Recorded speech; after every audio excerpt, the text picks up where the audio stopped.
Antemus Konrad Figren Paju, biasa dipanggil Figren, dari SMP 1 Cibal, khususnya kelas 7G, akan menjelaskan pengertian dari sel. Selamat sore teman-teman, nama saya Saferi Sergio Putra Ngombut, biasa dipanggil Gio. Saya dari SMP Negeri 1 Cibal, khususnya terutama kelas 7G. Ingin menjelaskan tentang sel. Satuan terkecil itu meliputi satuan struktural dan fungsional. Makhluk hidup yang tersusun oleh satu sel disebut makhluk hidup uniseluler. Yang termasuk makhluk hidup bersel satu antara lain bakteri, amoeba, paramecium, hijau biru. Berdasarkan ada tidaknya membran inti, sel dikelompokkan menjadi dua macam, yaitu sel prokariotik dan sel eukariotik. Prokariotik yaitu sel yang tidak memiliki membran inti, contohnya sel bakteri dan sel alga biru. Eukariotik yaitu sel yang memiliki membran pelindung material inti. Sel dibedakan menjadi 3 bagian utama, yaitu membran sel atau membran plasma, sitoplasma, dan nukleus atau inti. Plasma yang terdapat di luar inti sel disebut sitoplasma, sedangkan plasma yang terdapat di dalam inti sel disebut Sel merupakan bagian yang membungkus sel sebelah luar yang berfungsi mengatur keluar masuknya zat dari dan ke dalam sel dan melindungi seluruh isi. Sementara itu, membran sel pada sel hewan tidak diselimuti oleh dinding sel. Nama saya Vincent Alitasak, nama panggil Aldi, dari SMP Negeri 1 Cibal, khususnya kelas 7G, ingin melaporkan materi jaringan. Selamat sore teman-teman, perkenalkan nama saya Antonius Karosudu, bisa dipanggil Karo. Saya berasal dari SMP Negeri 1 Cibal, khususnya kelas 7G, ingin menjelaskan tentang jaringan. Jaringan adalah pengelompokan sel yang mempunyai bentuk dan fungsi yang sama.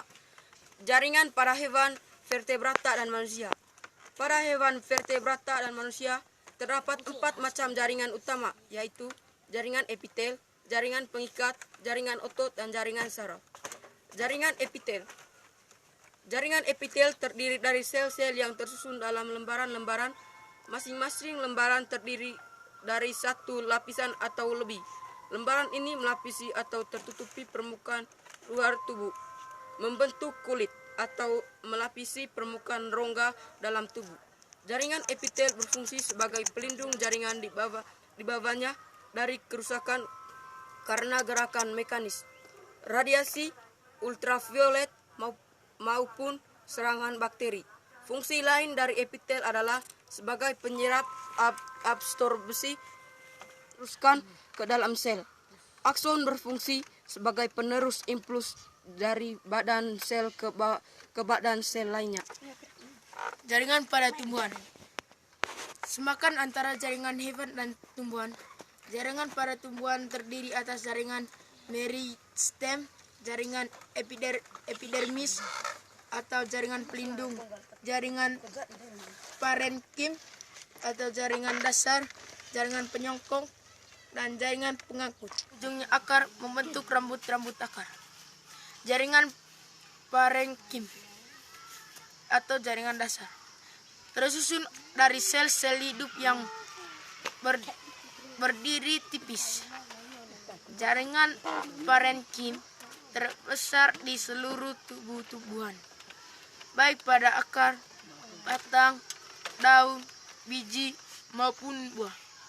Jaringan pengangkut terdiri dari jaringan pembuluh kayu, xilem, dan jaringan pembuluh tapis, phloem.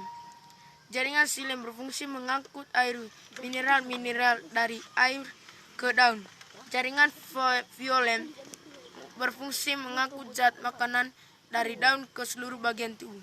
Jaringan xilem terdiri dari beberapa tipe sel, yang utama adalah pembuluh silem. Sitoplasma saling berhubungan antara satu sel dengan sel lainnya. Itu saja. Dua macam jaringan penyokong yaitu kolenkim dan sklerenkim. Jaringan kolenkim umumnya terdapat pada tangkai daun, sedangkan jaringan sklerenkim umumnya terdapat pada batang dan tulang daun. Jaringan pengangkut terdiri dari jaringan pembuluh kayu atau xilem dan jaringan pembuluh tapis atau floem. Jaringan xilem berfungsi mengangkut air dan mineral dari akar ke seluruh tubuh tumbuhan. Jaringan floem berfungsi mengangkut zat makanan dari daun ke seluruh bagian tumbuhan. Jaringan xilem terdiri dari beberapa tipe sel. Yang utama adalah pembuluh xilem dan trakeid xilem. Trakeid xilem terdiri dari sel-sel berdinding tebal dan mengandung zat kayu atau lignin. Sel-sel trakeid memiliki dinding sel berpori. Melalui pori ujung dinding pembuluh tapis berlubang-lubang atau berpori, sehingga membentuk seperti ayakan. Melalui pori ini, sitoplasma saling berhubungan antara sel dengan sel lainnya. Itu saja dari kelompok kami. Semoga tentang jaringan yang kami jelaskan dapat bermanfaat bagi teman. See you. Ya, contoh organ yang memiliki hewan tingkat tinggi dan manusia antara lain contoh paru, mata, jantung, hati, lambung, ginjal, telinga, dan kulit. Masing-masing memiliki fungsi yang berbeda. Mata berfungsi sebagai alat untuk melihat, paru-paru sebagai alat pernapasan tersusun dari jaringan otot dan jaringan saraf.